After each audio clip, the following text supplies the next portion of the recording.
क्या राज्य किसी बच्चे को मजबूर कर सकता है कि वह पिता का नाम और जाति को अपनाए, जबकि पिता का उसके जीवन में कोई वास्तविक अस्तित्व ही ना हो?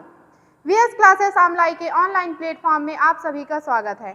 आज हम बात करेंगे न्यायालय के बॉम्बे हाई कोर्ट के एक ऐसे ऐतिहासिक फैसले की जिसने भारतीय कानूनी व्यवस्था से एक पुरानी सोच को चुनौती दी है। उसमें ये कहा गया है कि क्या हर बच्चे की पहचान पिता से ही तय होगी। यह मामला सिर्फ एक सरनेम का नहीं था, बल्कि मामला था संविधान बनाम पितृसत्ता का। बॉम्बे हाई कोर्ट ने एक पुराने मुद्दे पर महत्वपूर्ण निर्णय लेते हुए ये कहा है कि एक सिंगल मदर संवैधानिक दृष्टि से कंप्लीट पेरेंट होती है। न्यायालय ने यह भी स्पष्ट किया है कि यदि बच्चा केवल माँ द्वारा पाला गया है, यानी बचपन से ही उसका लालन पालन पूरी तरह माँ ने किया है, तो उसे पिता का नाम, उपनाम या जाति अपनाने के लिए बाध्य नहीं किया जा सकता।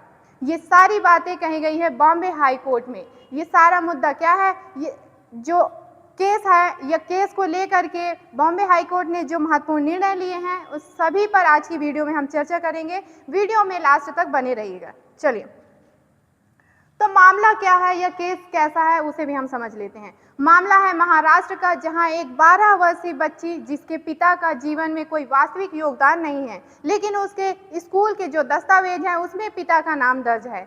तब उस माँ ने गुहार लगाई, स्कूल में बात की कि उस बच्चे के सर्टिफिकेट से उसके पिता का नाम हटाया जाए, क्योंकि वह पिता जो वास्तविक रूप से उसके जीवन में है ही नहीं, उसका नाम दर्ज करना या उसका उपनाम उसे देना सही नहीं है। उसने अपने अधिकारों की बात की। वहीं प्रशासन या स्कूल जो सिस्टम है, उसने सेकेंडरी स्कूल कोड को का हवाला देते हुए ये कहा कि ये नहीं हटाया जा सकता, सरनेम वहाँ पर कंपलसरी है, पिता का नाम होना अनिवार्य है। तब उस माँ ने कोर्ट का दरवाज़ा खटखटाया और अपने अधिकारों की बात की। तो वो सारी बातें क्या थी, और उसको सुनने के बाद हाई कोर्ट ने किन संवैधानिक आधारों पर ये सारी बात की और कैसे उन्होंने निर्णय लिए, उस चीज़ को हम यहाँ पर समझते हैं। सबसे पहले हम बात करते हैं, जब ये बात सामने आई, जब ये मुद्दा सामने आया, तो किसको सबसे ज़्यादा चोट पहुँची, कैसी प्रथा या किस सोच को चुनौती दी गई, उसको भी हम यहाँ पर समझते हैं। ठीक है, तो देखिए, हमारा समाज जो है बहुत पुराने समय से पितृसत्तात्मक चला आ रहा है।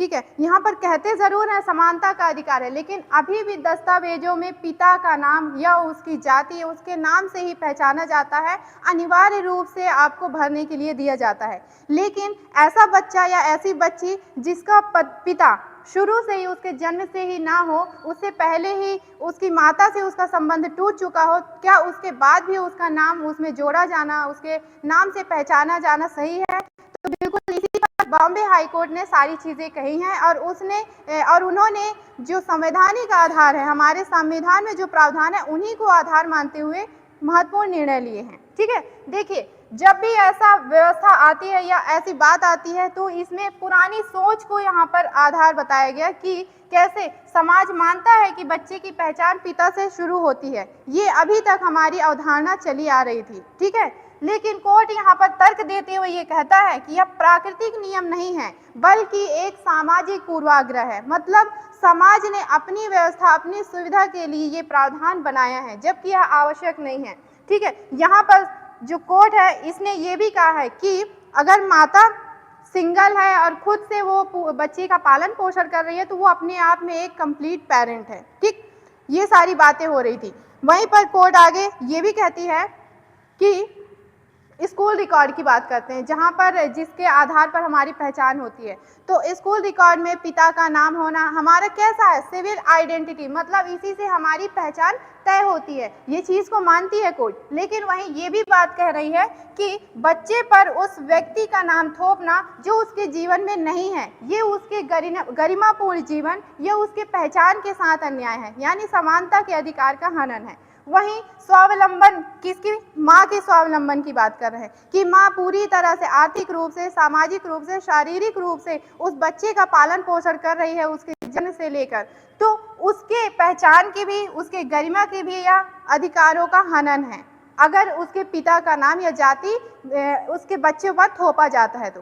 ठीक है, अब आगे कोर्ट कुछ संवैधानिक अनुच्छेदों के आधार पर ये सारी बातें कह रही है, वो संवैधानिक प्रावधान क्या है उसे भी हम यहाँ पर समझते हैं। जैसे अनुच्छेद 14 की बात करती है, सबसे पहले कोर्ट बोलता है अनुच्छेद 14 जिसमें समानता के अधिकार की बात कही गई है। ठीक है, तो यहाँ पर ये बोला जा रहा है कि मनमाने नियमों के खिलाफ सुरक्षा। जो समानता का अधिकार है वो हमें कैसा कि जो भी व्यक्ति है, चाहे महिला है, पुरुष है, बच्चे, सभी के लिए है, सभी के समानता के अधिकार की वो बात करता है। और इसके आधार पर जो न्यायालय है उसने 3 महत्वपूर्ण बातें कही हैं। क्या बातें हैं वो? भेदभाव से संबंधित पहला कि राज्य द्वारा केवल पिता का नाम अनिवार्य करना एक एकल माता के साथ भेदभाव है, यह उसके समानता के अधिकार का हनन है। ठीक है, वहीं दूसरा तर्क देता है न्यायालय की अदालत ने ऐसी अनिवार्यता को मनमाना बताया है और आधारहीन बताया है कि ऐसी व्यवस्था केवल हमारे समाज की सुविधा के लिए है, किसी भी नागरिक के अधिकार को इसके आधार पर नहीं छीना जा सकता। ठीक है, वहीं तीसरा बात निष्कर्ष के रूप में न्यायालय ने ये कहा है कि कानून की नज़र में माता और पिता दोनों ही एक समान है, और अगर पालन पोषण कर रहे हैं तो वो अपने आप में एक पूर्ण अभिभावक हैं, कंप्लीट पेरेंट है। ठीक है, इसके साथ ही कोर्ट जो बॉम्बे हाई कोर्ट है वो एक और आधार को लेती है। कौन सा आधार है वो? अनुच्छेद 21 जो कि जीवन जीने का अधिकार, लेकिन कैसा? गरिमापूर्ण जीवन जीने का अधिकार की बात करती है। उसके आधार पर कोर्ट ने ये कहा, माता के लिए सबसे पहले उसने कहा कि उस पुरुष का नाम जोड़ना जो कि उसके जीवन में नहीं है या बहुत पहले ही उसका संबंध टूट चुका है, उसको नाम जोड़ने के लिए उसका नाम बच्चे के साथ या उस महिला के साथ जोड़ने के लिए मजबूर करना या उसके अधिकार और गरिमापूर्ण जीवन के अधिकार का हनन है। वहीं बच्चे के लिए भी कोर्ट ने कहा है कि एक अदेखे पिता, यानी जिसे बच्चे ने बचपन से देखा ही ना हो, ना ही आगे भविष्य में उसके आने की संभावना हो, यानी वास्तविक रूप से वो उसके जीवन में हो ही ना, उसके नाम को जोड़ना क्या कहलाएगा? उसके गरिमापूर्ण जीवन के अधिकार का उल्लंघन है ये। ठीक है, तो ये कुछ संवैधानिक प्रावधान जो पहले से हमारे संविधान में बने हुए हैं उसके आधार पे ये कोर्ट सारी बातें कह रही है। ठीक है, और आगे इस पर क्या बातें हुई है उसे भी समझ लेते हैं। यहाँ पर डीपीएसपीज की भी बात की गई है। डीपीएसपीज में अनुच्छेद 39F और 46 जो कि बच्चों से संबंधित है, बच्चों के अधिकारों से। कैसा?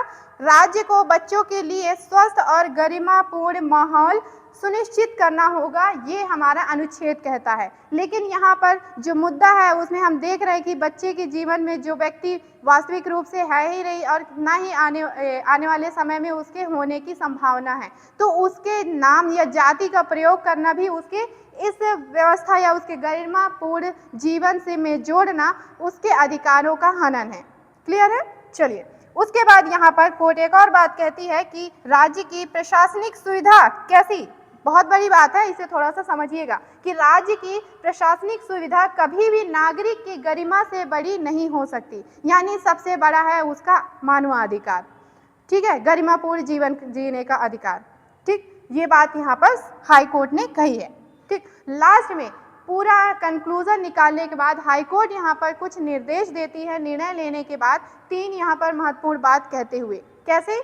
जाति प्रमाण पत्र से संबंधित कि यदि कोई भी महिला है, उसके जीवन में कोई पुरुष था जो अब उससे संबंध नहीं है और उसके बाद उसके बच्चे की जो जाति है माँ की जाति के आधार पर तय होगी, सिंगल मॉम्स के लिए ये बात कही गई है। ठीक है, वहीं दूसरी बात कोर्ट कहता है कि अभिभावक जो स्कूल रिकॉर्ड में है, एकमात्र अभिभावक जो आपका सोलो गार्जियन है वो होंगे, तो उन पर सिंगल गार्जियन आपका चल सकता है, यानी वहाँ पर माता या पिता का नाम होना कंपलसरी नहीं है। अगर पिता सिंगल है, यानी अगर वो सोल गार्जियन है, या माता है सिंगल मॉम है, तो वो भी गार्जियन, कंप्लीट गार्जियन मानी जाएंगी, उसमें अदर नाम ऐड करने की जरूरत नहीं है गार्जियन के रूप में। ठीक है, तीसरी बात कोर्ट ने निर्णय लेते हुए ये कहा है, निर्देश देते हुए, कि पिता के नाम कि अनिवार्य नहीं है, इसे हटाया जा सकता है अगर महिला चाहे तो।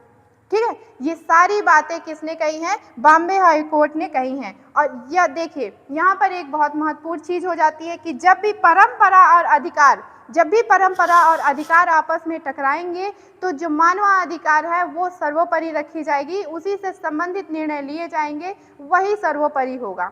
तो बॉम्बे हाई कोर्ट ने इस संवैधानिक प्रावधान में जो बहुत महत्वपूर्ण निर्णय लिया है और ये जो पुरानी पितृसत्तात्मक जो सोच है उसको दूर करते हुए या उसको चुनौती देते हुए बॉम्बे हाई कोर्ट ने जो यहाँ पर निर्णय लिया है, उस पर आपके क्या विचार हैं उसे हमें कमेंट बॉक्स में बताइएगा। और वीडियो पसंद आई हो तो वीडियो को लाइक करिए, शेयर करिए और चैनल को सब्सक्राइब कीजिए। Thank you.